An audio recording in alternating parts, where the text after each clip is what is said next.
ये देखिए उनौज के स्कूल के बच्चे बच्चियाँ यहाँ फंस चुके हैं क्योंकि ये अपने स्कूल जाना था। और ये मौजूदा उनौज स्ट्रीम का सिचुएशन है। यहाँ बच्चे बच्चियाँ फंस चुके हैं और उनके घर वाले भी साथ आए हुए हैं, लेकिन यहाँ एक पुल न होने की वजह से यहाँ स्कूल आने वाले, यहाँ मैरिज स्कूल और प्राइमरी स्कूल आने वाले बच्चे बच्चियाँ यहाँ फंस चुके हैं। और ये है मौजूदा स्ट्रीम का सूरत हाल।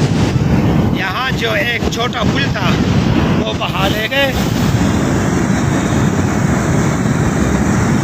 ये अपर यरकून उनौज का सिचुएशन है।